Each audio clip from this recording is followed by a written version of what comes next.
robotics and the robotics operator. Here it's Stan with the solar observatory, which we will bring onto the starboard side, the end of Columbus, and attach it to it. Just in a second you will see that, where it is.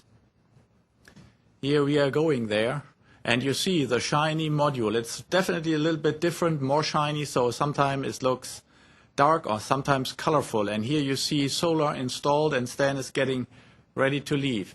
We also brought back a defect gyroscope which has failed before. We want to bring it down to Earth, find the core cores, fix it, and reuse it. And at the end of a spacewalk, of course, you have to enter the airlock, which is here Stan doing, and Rex will follow. Stan and Rex installed the grapple fixture, and that's what I'm flying to in a sped-up view right there. We fly in with a robotic arm, so all of you ladies in here that play video games, keep playing them because they help. That's the robotics workstation right there. We don't have windows to look out, so we have camera views that are all over the station. We use those 3 monitors and a couple of computers to look at it.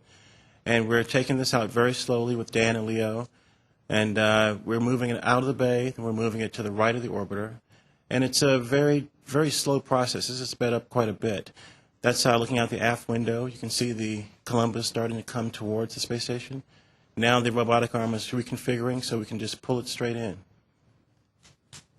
And it's all lined up, and now I'm pulling on the hand controller, pulling it in.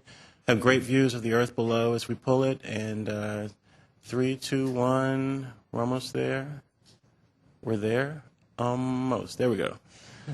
Installed, and East is ready to go. Yeah, and when it's connected outside, we do some connecting work inside.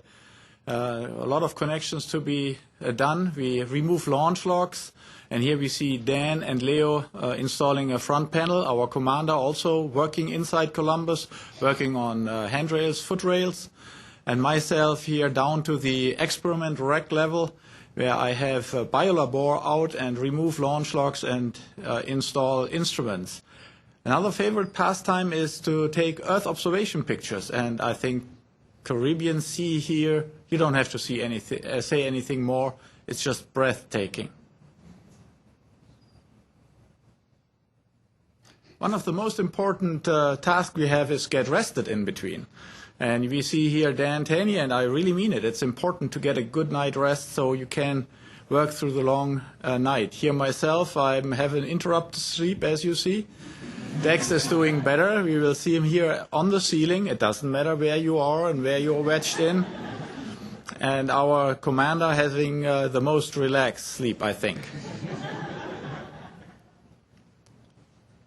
We were all finished at the space station. It was time to come home, and it was a bittersweet day, but we had to get Dan aboard the shuttle and leave Leo behind and close the hatch.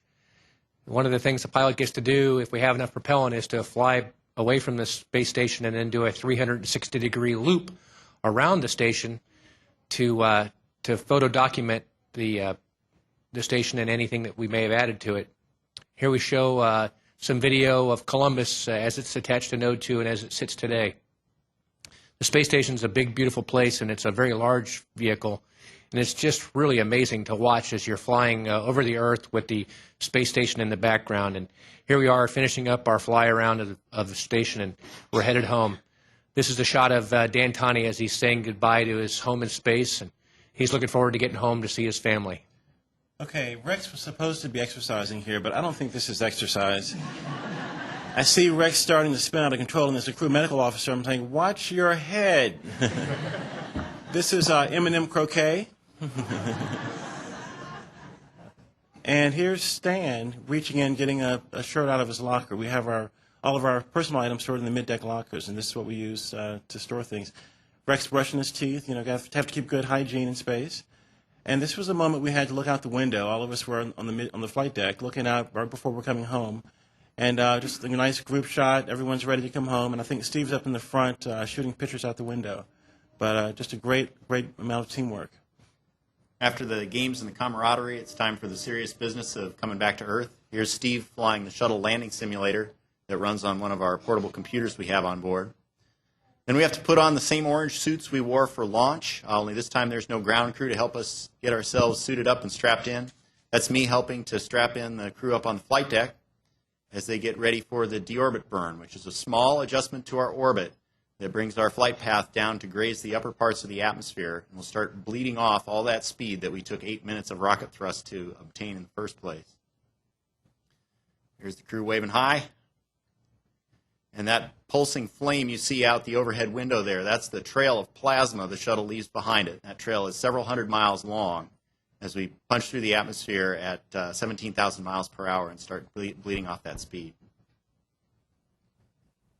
Well, as we come back in towards the Kennedy Space Center, you can see the orbiter here. It's a picture of Atlantis from the ground. There were twin sonic booms that they always hear on the ground as the orbiter gets closer. We had great weather at the Kennedy Space Center. You can see we went through a small cloud deck and then popped out, and the field is right there in front of us. Runway 15 at the Kennedy Space Center, just a few miles from where we took off just 13 days ago. We practiced this many, many times in simulators in our shuttle training aircraft, and it was nice to see that Atlantis flies just as well or better than our simulators. Dex talked me down the whole way, told me where I was, where I needed to be, and we came right down the middle. You can see the runway in the inset there, and it was nice for us to know our families were right there on the left side of the end of the runway waving at us, and they said they could see us in the window as we went by. So we touched down 13 days after we launched. It was honestly a great sense of relief to know that we'd managed to get through the mission, get Columbus installed and activated and ready to go. We took Leo to his new home and brought Dan home to his family after he'd been gone for 4 months, and knowing that we were able to get into space, get the job done, and get home safely. We just had a few more procedures to do to get Atlantis ready to turn back over to the crew at the Kennedy Space Center to get ready for their next mission, change into our flight suits, and then we get a chance to walk out onto the runway, shake hands and say hello to some of the folks that had worked so hard to get Atlantis ready, and we're going to do it again for the fall, and then get a good close look at Atlantis. We'd been trapped, you would basically say, trapped inside it for 13 days. All you can see is what you can see out our few windows, and here we get to crawl around underneath and look at the thermal protection system and see how Atlantis fared for its time in space. And it looked just as good as it looked when we launched. We don't necessarily have to land on centerline, but it's good if we end up on centerline. It looks good in the pictures. One last chance to get a few pictures and wave to our friends, and then we headed back, got in a van, and saw our families. And it was a wonderful end to what was just a great mission for all of us. We were very pleased to have the honor to head into space and bring ESA's Columbus module to the space station, bring Leo up, and bring Dan home. And we're happy to take any questions anyone might have about our mission.